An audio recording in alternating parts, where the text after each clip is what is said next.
What's going on, guys? It's Jack from Keylitic, and you might be wondering why I'm drinking from this Keylitic mug here.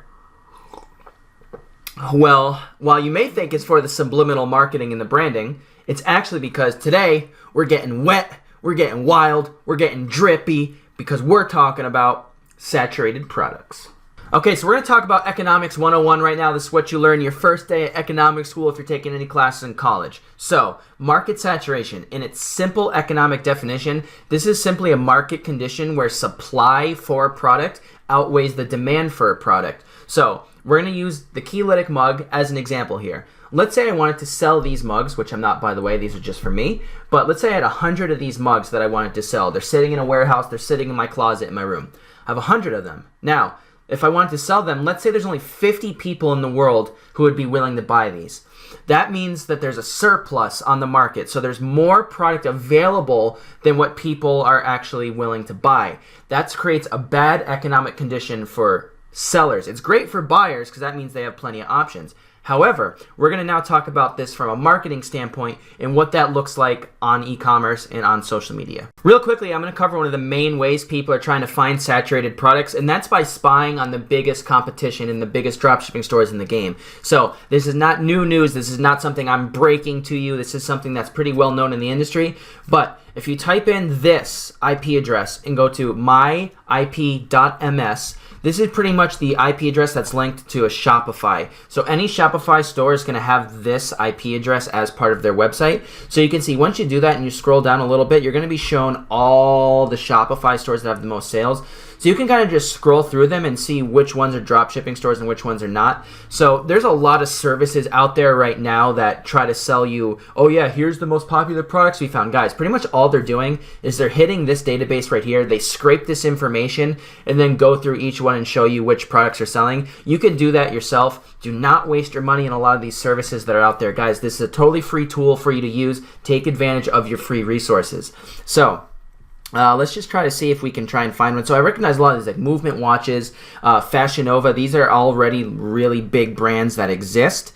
So let's just kind of see. I've never heard of this one before. Maybe it's not a dropshipping store, but I'm going to just show you what people are doing and what a popular thing is. So this was called, it was kith.com, I believe, right? So let's just kind of take a quick look.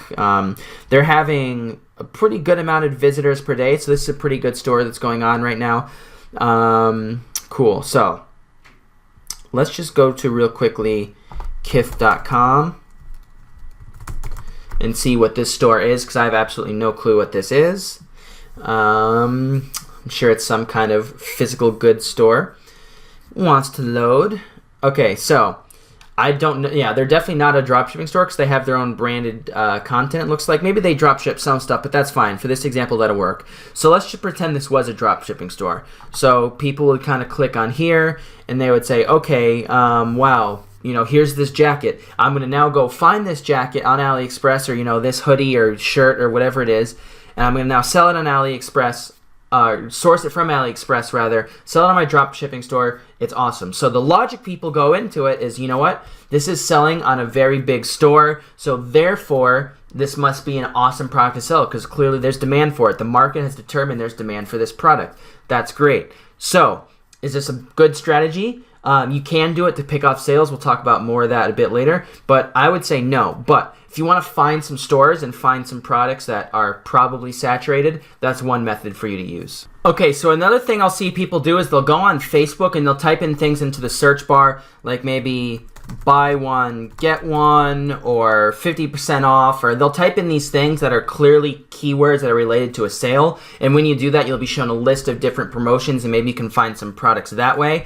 But what we're going to talk about in this video more so is what saturation looks like on social media. A great way to validate that is Facebook. So one product I've seen on every single person's store is this desktop punching bag. So pretty much a little stand you can put on your desk and you can punch it, and it's a novelty product. It's kind of funny. It is kind of cool, where it was kind of cool anyway before literally every single store on earth started selling them and running ads to it. So This is what saturation looks like. If you start just looking through and you're seeing how many videos there are on it, how many views. Okay, so fake outrage. This actually, I believe, this is a theory I have, is tied to a dropshipping store called Blue Crate. So they're getting all of their traffic through this fake outrage page. They've built up their own influencer network and they're driving traffic to it. But look at this, 30 million views. This other one, 45 million views. 30,000 views. Now we can see there's more here. Desktop punching bag, A lot of big stores and big influencer channels are already sharing this. And then so that's a good way to look. If you're just seeing so much content and things that have a high amount of views around that product, that's a really great way to gauge saturation. So when we talk about marketing, one of the first things before we can even get a sales, we need to build awareness around our product or our brand. And when people are aware of the product and most of the market is aware of it, then that market is saturated. Everyone already knows about it. We're not sharing any new information or new value to anyone. So that's another thing for saturation. This just has so many views. I would go ahead and say this product is saturated. And most of the products you're going to find from spying on your competitors or using tools to find products for you, if they're not saturated yet, they're going to be very quickly because people are going to start running ads to it. So it's very hard to compete with saturated products. So we're going to now talk about the pros and cons in depth, and that's definitely a con. All right, so you guys already know my philosophy. I do not like selling saturated products, but I don't want to just totally dump on it because you can still make money selling them. So I'm going to talk about some of the pros. There are a few, and then I'm probably going to dump on some of those pros, unfortunately. So try not to be too negative, or I'm trying not to be too negative, but this is just my experience. So the first one, the main pro is we know there are sales and demand. So if we're seeing something has a lot of views on social media or has a lot of sales on AliExpress, then that's a great way to know there is demand for that product. So it's absolutely confirmed. Another person already spent the money trying to prove it, so we don't need to try and validate it. The product is already validated. So that's nice. Second, you can imitate their ads that you're seeing on Facebook. You can look at their websites and see their product listings, and you can try and imitate those to the best of your ability. Now, I'll see a lot of people try and pitch that method to you of, oh, it's so simple, just copy what they're doing. We know the landing page gets sales. We know the ad is getting sales. Just copy them. So you can try and do that a little bit for your ads, but for your product pages, that is an absolutely huge mistake. The reason that is because if you're just going to have the same keywords and the same listings that other stores have, then you're not going to be ranking on Google organically, and it's going to be really hard to stand out online. So what I recommend doing is maybe you can take some of their philosophies, but really take the time to build your own product descriptions. It's super important. We already have a video on this on YouTube, which I'll link below, and I'll put a little thing up here you can click. So it'll take you to watch that if you want to learn how to write your product descriptions. But you absolutely need to be writing your own descriptions because truthfully too, even the big drop shipping stores have no clue how to write product descriptions. They're not really good, so just be mindful of that. The last one is more ideal for beginners. So if you're just starting out, especially with like Facebook ads, for example, it's nice to get some of those products where you've already, again, had ads for them so you can kind of see what their marketing looks like and how their ads are structured and maybe who they're targeting a little bit. So it's helpful. Even if you're a beginner, I still don't recommend relying just on saturated products. We'll talk more about finding that balance a bit later in this video. But if you're just starting out, maybe you're still learning, this option might be a bit more ideal for you, although I still wouldn't really recommend it. So now let's talk about some of the cons. One of the major ones for me is there's less potential for overall sales. So we're going to look at this graph right here. This is called the product life cycle. So every product or service that has ever existed is going to go through this stage right here. So you can see pretty much what the product life cycle is when the product is first invented. There's not a lot of sales, not a lot of traction, there's low awareness for the product. But then we can see there's some growth. So now it starts to get some awareness. Maybe people are learning about it. Maybe this is when the product's starting to go viral. But then we start to reach the stage of maturity. And this is where we start to see a lot of people are selling the product. Everyone already knows about it. Pretty much every person who would be willing to buy this product already knows about it. And then we have our decline stage where that product is starting to die out. So an example for that would be like the iPhone 7, for example. It goes through this stage. It had released a year ago. Now it's big. It reached its maturity, but now the next model is coming out. So now its sales start to decline, and eventually it's dead. It dies. So when you're drop shipping, especially, all of these products have been kind of known about for a little while, especially if they've been on AliExpress for a couple of years and people are buying it. So it's going to be hard to find some products drop shipping that truly match this curve. But what we can do is we can look at some of the analytics like we talked about from social media, just to try to view, okay, can we gauge where this product is at in its marketing life cycle. So all those products you're going to find, like that punching bag, for example, it's probably right about here. It's already reached its peak maturity. Everyone knows about it, and now those sales are going to start slowly declining. So if you're going to, though, find a product that is not being sold too much, you're much more likely to be in this stage right here, where you're going to be able to capitalize on those sales as that product is gaining in popularity. And you don't want to be one of those people that's just picking off sales from other big companies. That's kind of what these people are doing right here. You can see that's a losing strategy. But if we can be the first to market and really start to be the big first store to really start to capitalize on that trend or that product, you're going to start to get a majority of that market cap, and you're going to start to make a lot of money that way. So that's the first con. So the next thing is higher competition. So one of the bad things about competition, well, it's good for an economy and for consumers and buyers, because that means there's more options for us as the consumer. But why is this bad for your business? The first thing is it's harder to stand out. If you're just one business selling one product, or maybe, there's 2 or 3 businesses selling your product, that's one thing. But if there's 15 or 20 dropshipping stores selling that same product, in most cases it's even more than that, it's going to be so hard for you to actually stand out amongst the competition, because you're all getting hit with the same ads to the same audience. And that brings us to our next point, which is your audience taps out quicker. So let's say you have one store and there's a potential target market of 1 million people in your Facebook ad, for example. So we have one store for 1 million people. But now let's say we have 10 or 15 stores with the same product for 1 million people. That product that has 10 or 15 stores selling it is going to get saturated so much more quickly, because yes, the product's going to get saturated, but your audience is going to get saturated super quick because there's so much competition for that product. It's just not a winning strategy. The last thing is sniping. This is a lot more common. You'll see on eBay sellers or even Amazon, is when people start competing on price. Now, this is one of the most important things in business that you need to take away from this, just beyond dropshipping. It applies to anything.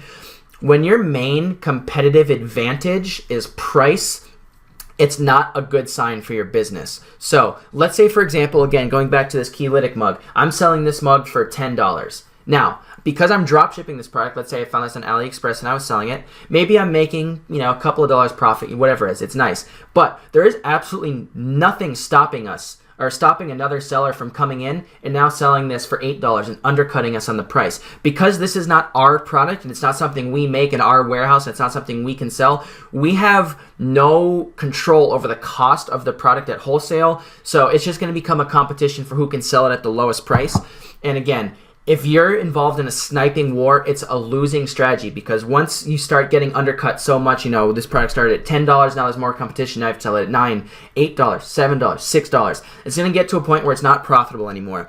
You do not want to compete on price. This is why branding is really good and having really effective ads where people don't want to shop around for other options. Don't get sniped. If you're selling saturated products, chances are you're going to be in a sniping war. Not good.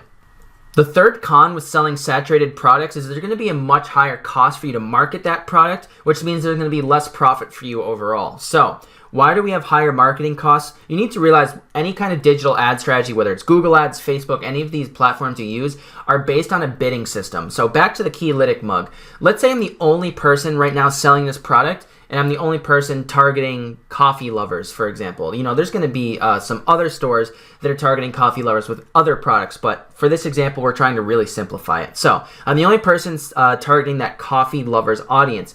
Because of that, there's not going to really be much competition for targeting that audience. But just like products, once other people start targeting that audience, it's going to increase the cost to market to those people, because now there's more people marketing to them. So it's a bidding system. It becomes a bidding war. So whereas before it could have maybe cost me 1 cent for a view, now it's costing me 4 or 5 or 6 cents or 7 cents.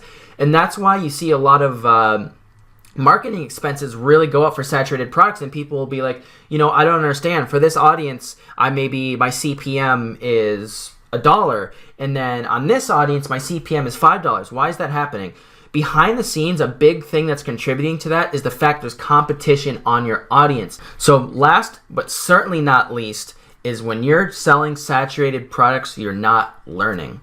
So why is it so important? Because if you're just copying someone else's products, you're copying their product listings, you're copying their ads, maybe this will get you some quick sales up front, but in the long run, you're going to make a lot less money because you're not really learning what those stores are doing that's allowing them to win. You're just copying them. So if you're not learning how to do product research the right way, if you're not learning how to make ads the right way, if you're not learning how to write your product listings the right way, you're really never going to win. So one thing that I really try to emphasize on this channel in my content is that you need to make sure you're always learning. And the things I try and teach, like for the product lifecycle, for example, applies to things beyond just dropshipping. You need to constantly be learning about new things and new tactics and new methods just in business and marketing beyond just the dropshipping world. So you need to absolutely be learning. And if you're selling saturated products, you're not learning. So yes, I just spent most of this video talking really negatively about saturated products, but I'm going to talk about based on your experience and based on your budget, where maybe selling saturated products isn't such a bad idea in that ratio I'd try to find. So if you're a beginner with dropshipping and you're a beginner with marketing and you're really not too confident in your ability and you also have a really low budget, I would say try and find a balance of 50-50. So let's just say, for example, you're selling 2 products. Maybe for one product, you do your own research, you make your own video ad where you actually make the video, you make your copy, you do everything yourself. And then you have one where you're just copying from another store. You're copying their product. Don't copy their ad exactly, or their video especially, because you can get banned for that from Facebook advertising. You definitely don't want that. But in this case, if you're copying a saturated product, because you know there's some demand for it already, it'll maybe hopefully get you some, maybe not as a high volume of sales, but it'll get you some sales up front, just get some cash flow going into your business, make you feel good about yourself. That's very important. Saturated products, I will say, are good in accomplishing that. Now, if you're a beginner, but you have a higher budget, I would say that's where you should really start experimenting with doing your own work and doing everything yourself so you really become comfortable with the process of creating your own ads and doing your own product research. So I'd say about 80% of that should be your own products, but then again, 20% just so you can have some cash flow coming in, you can pick off some sales from other stores. That's a really good thing to do. Now, if you're advanced and you're on a low budget, I still really recommend keeping that 80-20 split, just because, again, you really want to learn, or rather because you already know so much, I should say, you don't need to learn, and your ability to get these sales from these original products and doing everything yourself should be a lot higher. There's a lot more potential to make more money for you. But because you have a low budget, you should still throw some saturated products in there, again, just because they'll hopefully make you some money a bit quicker and a bit easier. Now, if you're an advanced seller, you have a very high budget, I recommend just about going all in on original products. Now, there is, I'd say, a bit of a buffer, and that's why I have that 5% here. If you see a saturated product that you know is saturated, but you know that there's just a real way you could market it real effectively, there's a market you could tap into, or you could at least pick off maybe a couple grand, then still go for it. That's why I will never say, don't always exclude saturated products. There is a place for them in your dropshipping store, but just really be focusing on trying to find your own products and your own branding and really doing everything the correct way yourself. Okay, that's going to wrap up the video. Thank you so much. If you want to learn more about dropshipping or product research or anything we've really talked about today, I highly recommend joining the Dropshipping Product Research Group if you have not already on Facebook. We talk about winning products and winning ad strategies and really just a bunch of different things. So if you guys have any questions, absolutely let me know there. Also, please make sure you're liking, commenting, and subscribing on all our content. It helps us grow, and it also keeps me more motivated to push out this awesome content for you. And then lastly, if you want to learn about product research entirely, the entire process from A to Z, you have no idea where to start, we have the Product Research Masterclass, which is available on our YouTube channel as a playlist, and it's going to walk you through the entire process, and it's going to really help you find what these winning products look like that aren't saturated. So, thank you so much for watching. I'll see you on the next one. Peace!